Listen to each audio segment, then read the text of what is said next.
There's a good girl. You've been so clever. Oh, there's a good girl. Oh, yes. All right. That's not too bad, was it? That's not too bad. There, my angel.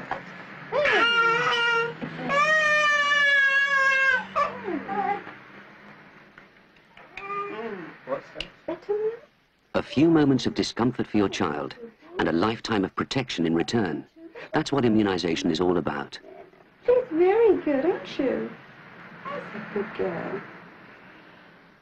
Immunization, or vaccination as many people call it, has always been a controversial subject. Because if they're not vaccinated, then you're going to get all the diseases coming back again. I think any disease is dangerous, really. Why should they get it if there's a prevention? You know, I don't believe in them getting it. I didn't see really the point in going through the trauma of a injection with my children. If she wasn't vaccinated, then it's, you know, you've got a good chance of her catching something, haven't you? He's had the polio and he's had the measles, but the only one he hasn't had is the whooping cough. I've heard a lot on television about, you know, the side effects from the vaccinations, but I do believe in it because I don't think it does more good than harm. You know, the first 6 months when they go to the clinic, she had that one. Well, I've got 4 kids, I can't remember there's that many of them had injections. But I will have it done, but I don't know about the whooping cough one, I don't know where it's at that. But I think that's mainly because I've not been briefed well enough about it. I shall go to the, you know, you go to a baby clinic every week. Before I actually have it done, I want a lot more details anyway. But despite controversy, there's little doubt that immunization has dramatically controlled infectious childhood diseases in the last 20 or 30 years. So what is immunization, and how does it work? Well, we have no natural resistance to certain germs. That is, we can't fight them off without some assistance. This isn't the case when we're first born, because we're protected by antibodies, which are substances transferred to us from our mothers while we're in the womb. This means that for the first 3 months, babies are safe from infectious disease. But after those first few months, we lose our natural resistance and become vulnerable to all kinds of infections. These are some of the germs that threaten our children: diphtheria, polio, and whooping cough. Each one of these is a potential killer. In the 1940s and 50s, before immunization began on a large scale, thousands of young children died because they had no protection, no resistance to deadly germs. Epidemic after epidemic swept the country, killing or permanently damaging thousands. Today, our children are fortunate because they have complete protection against major disease. Medical experts now know much more about killer diseases and have developed a form of protection known as immunization, which helps us to fight off certain infectious diseases. What happens is that your child is given a very weakened form of a disease in an injection.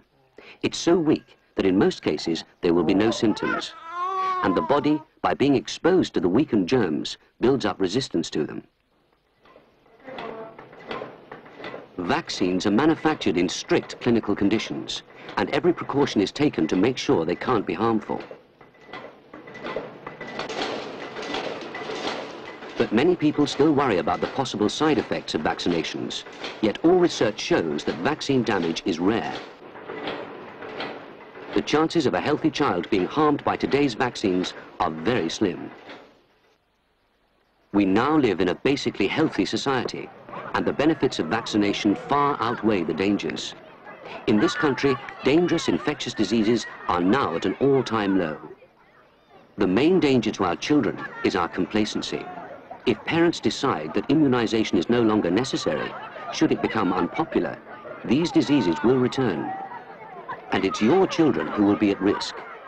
So when should you have your child immunized? At 3 months, your baby should be given its first shots against diphtheria, whooping cough, tetanus, and polio.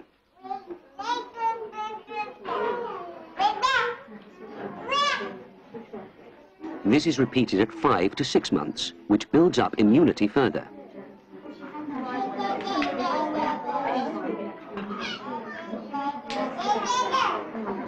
And between 9 and 11 months, the third dose brings immunity to a peak.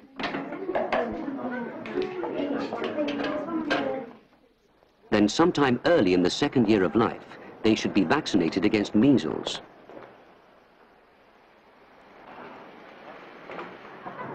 By 5, when they're starting school, they'll need a booster for diphtheria, tetanus and polio.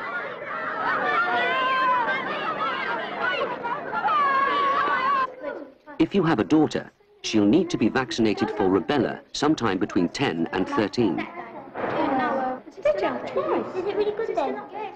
And also at about 13, both boys and girls may be immunized against tuberculosis, if they are susceptible.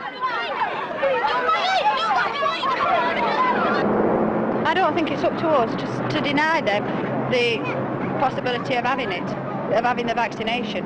Because otherwise I think, well, they might go and get something, you don't know, and then everybody gets it, don't they? So remember, it's your child's life that's in danger. Is missing out on immunization worth the risk?